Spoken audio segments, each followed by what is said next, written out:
Sabe quando a gente concorda com alguma coisa e só depois para e pensa, por que eu disse sim para isso? Pois é. A verdade é que muitas das nossas decisões não são lá muito lógicas. É como se existissem uns gatilhos escondidos, sabe? Uns roteiros quase invisíveis que rodam na nossa cabeça e que, olha, quem conhece esses trucos consegue influenciar a gente sem que a gente nem se toque. É exatamente isso que a gente vai investigar hoje. E para fazer essa análise, a gente vai mergulhar no trabalho de um cara que é uma autoridade no assunto, Robert Cialdini. E assim, não estamos falando de achismo ou autoajuda. O trabalho dele é fruto de décadas de pesquisa científica séria, investigando o que realmente faz alguém concordar com o pedido. E o mais legal é que o próprio autor começa com uma confissão bem honesta. Ele diz com todas as letras que por muito tempo se sentiu um trouxa. Ele admitiu que era uma presa fácil para qualquer vendedor ou pedido de doação. E foi justamente essa sensação de ser passado para trás que o levou a dedicar a vida inteira a entender por que isso acontece com todos nós. E isso nos leva à grande pergunta, né? Por quê? Por que a gente age assim? Por que compramos o que não precisamos ou concordamos com coisas que, pensando bem, não fazem o menor sentido? Tem um mistério aí. E a primeira pista para a gente desvendar isso vem de uma história bem curiosa e real. A história começa nos Estados Unidos, no Arizona. Uma dona de joalheria tinha um problema daqueles. Um lote inteiro de joias de turquesa que simplesmente não vendia. E o mais estranho é que era alta temporada, a loja vivia cheia de turistas e as joias eram de ótima qualidade, com preço super justo. Mas, nada, ninguém comprava. A dona já tinha tentado de tudo, mudou as peças de lugar, pediu para os vendedores insistirem mais, mas não adiantava. As joias continuavam lá, paradas na vitrine. E já frustrada, sem saber mais o que fazer, ela precisou viajar. Antes de sair, deixou um bilhete bem claro para a vendedora principal: venda tudo pela metade do preço. A ideia era se livrar do estoque, mesmo que tivesse prejuízo. E é aqui que a coisa fica bizarra. A vendedora leu o bilhete errado. Em vez de metade do preço, ela entendeu para multiplicar por 2. Ela dobrou o preço de tudo. E quando a dona da loja voltou de viagem, teve uma surpresa inacreditável. O lote inteiro tinha sido vendido. Tudinho. Pelo dobro do preço. A pergunta que não quer calar é: por que as pessoas de repente correram para comprar algo que antes ignoravam, pagando mais caro? Bom, a resposta para esse mistério todo está na nossa cabeça. O nosso cérebro precisa tomar milhares de decisões todo santo dia.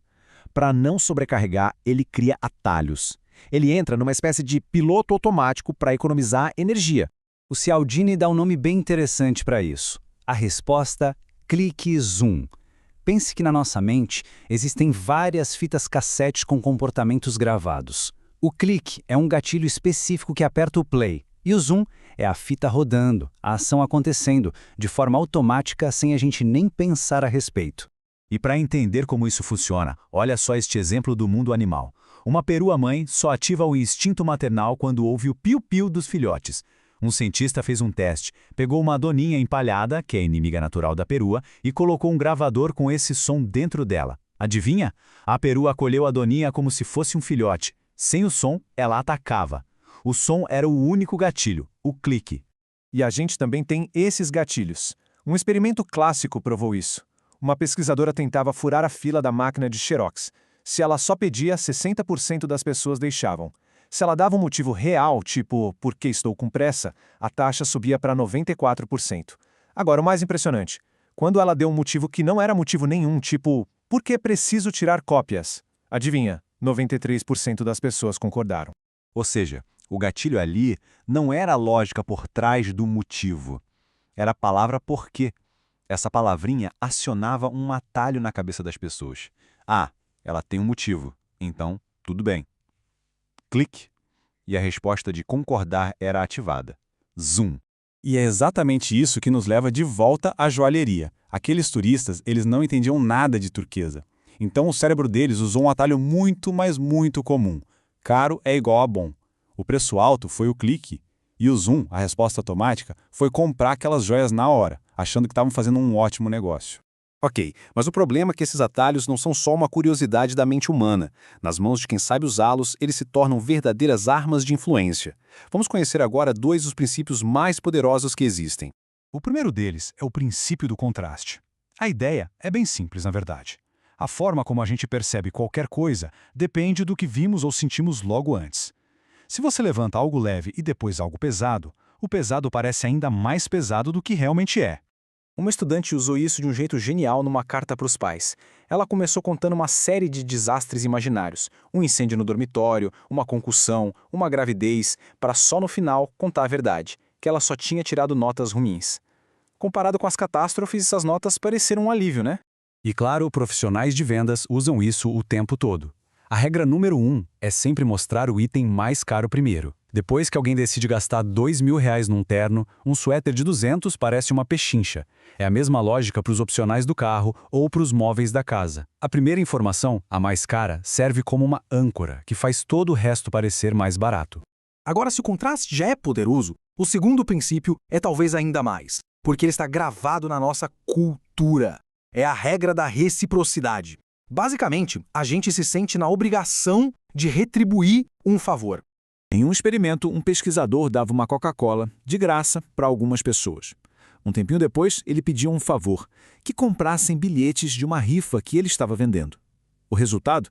As pessoas que ganharam a Coca compraram o dobro de bilhetes das outras. E o mais impressionante, isso acontecia mesmo que elas não gostassem do cara. A dívida do favor era mais forte que a antipatia. E essa regra pode ser usada de um jeito ainda mais sofisticado. É a tática da rejeição seguida de recuo. Funciona assim. Primeiro, alguém faz um pedido extremo, um absurdo. Quando a gente recusa, a pessoa recua para um pedido menor, que era o que ela queria desde o início. A gente acaba percebendo esse recuo como uma concessão e se sente quase obrigado a retribuir com a nossa própria concessão, dizendo sim. E acredite se quiser, essa tática foi usada num dos maiores escândalos políticos da história. Todo mundo já ouviu falar de Watergate, né? O plano que levou à invasão da sede do Partido Democrata custou $250 mil. Mas o que pouca gente sabe é como esse plano foi aprovado. Porque ele, na verdade, foi o terceiro plano apresentado. O plano original era uma loucura de $1 milhão, que incluía sequestro, chantagem, sabotagem, uma coisa tão extrema que foi rejeitada na hora. Depois de uma segunda proposta também ser negada, eles finalmente apresentaram a versão mais simples, a de $250 mil. Um dos homens que aprovou o plano, Jeb McRoder, disse anos depois que, depois da proposta de 1 milhão, a de 250 mil pareceu até razoável. O recuo do pedido extremo foi visto como uma concessão, e isso os levou a aceitar um plano desastroso que, de outra forma, eles provavelmente teriam rejeitado de cara. Certo? Depois de ouvir tudo isso, fica a pergunta: como a gente se protege? Se o nosso cérebro tem esses bugs, como evitar que se aproveitem deles? A solução não é virar uma pessoa desconfiada de tudo, mas sim ficar mais consciente. O segredo é saber identificar a tática. Quando alguém nos faz um favor ou uma concessão, é preciso parar um segundo e pensar: isso é um gesto genuíno ou é uma estratégia de persuasão? Se for algo sincero, ótimo. Mas se a gente percebe que é um truque, a obrigação de retribuir, desaparece. Não se deve nada a quem está tentando nos manipular. No fim das contas, conhecer esses princípios não nos torna imunes, mas nos dá poder de escolha. É sobre entender o que está acontecendo por trás das cortinas da nossa mente, para que o nosso sim seja uma decisão de verdade e não só uma reação automática. A partir de agora, da próxima vez que um sim escapar, será que a gente vai saber o verdadeiro motivo por trás dele?